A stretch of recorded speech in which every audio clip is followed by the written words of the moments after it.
Welcome, ladies and gentlemen, to another episode of the Lore of League of Legends. We're nearing the end of the Shurima storyline with only 2 more champions left to cover. I'm going to get right into it. So, without further ado, I present to you the updated lore of Amumu, the Sad Mummy. Enjoy!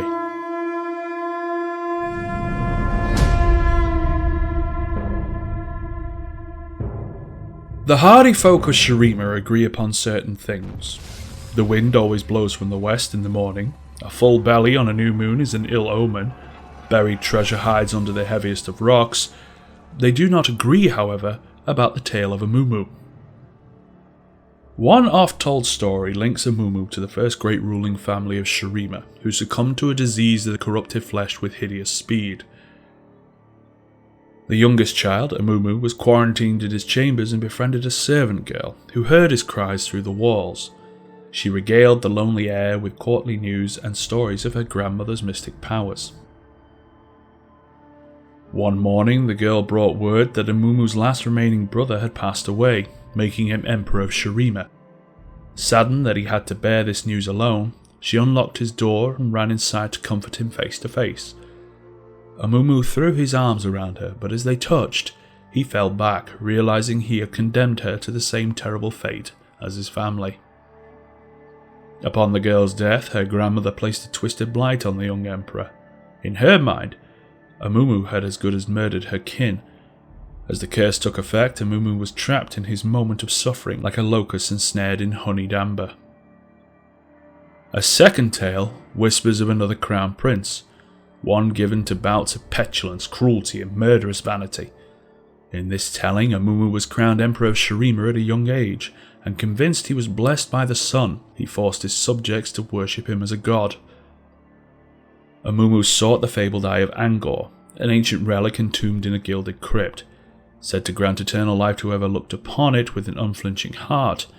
He hunted the treasure for years with a host of slaves who carried him through labyrinthine catacombs, sacrificing themselves to traps so the emperor could continue without hindrance. Amumu finally reached the Cyclopean Golden Archway, whereupon dozens of his stonemasons laboured to breach the sealed door. As the young emperor rushed within, determined to look into the Eye of Angor, his slaves seized their chance and sealed the stone doorway behind him. Some say the child emperor endured in the darkness for years, his loneliness driving him to insanity and causing him to claw at his own skin, which he was forced to wrap in bandages. His life was extended by the power of the Eye as he meditated on his past transgressions, but the gift was a double-edged sword, for he was cursed to remain forever alone. When a series of devastating earthquakes shattered the foundations of his tomb, the emperor escaped with no knowledge of how much time had passed, seeking to undo the suffering he had caused in life. Yet another story of Amumu tells of the first and last Yordle Emperor of Shurima, who believed in the innate goodness of the human heart. To prove his detractors wrong, he swore an oath to live as a beggar until he made one true friend, convinced his people would rally to help their fellow Shuriman. Though thousands walked by the deceived Yordle, not one stopped to offer a helping hand. Amumu's sadness grew until he eventually died of a broken heart. But his death was not the end, for some swear the Yordle still wanders the desert, forever searching for someone who might restore his faith in humanity. These stories, despite their differences, are woven with parallels. Whatever the circumstances, Amumu is doomed to exist in a broken state of emptiness, eternally alone and friendless, fated to forever search for a companion. His presence is cursed and his touch is death. On long winter nights when the fire is never allowed to burn low, the sad mummy can sometimes be heard weeping in the desert, despairing that he'll never know the solace of friendship.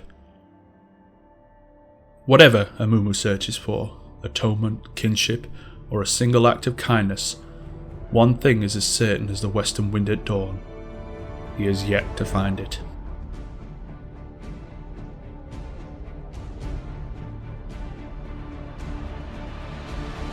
And that's all I've got for you this time around. Don't forget to let me know what you thought of the video by hitting that like button and leaving your feedback in the comments section below. I realise this one is a lot shorter than the previous ones, but the rest of Amumu's lore was actually covered in the original Shurima release over a year ago. I'll leave a link in the description to that video as well as an annotation at the end. Thanks for watching everyone, and as always, I'll see you next time.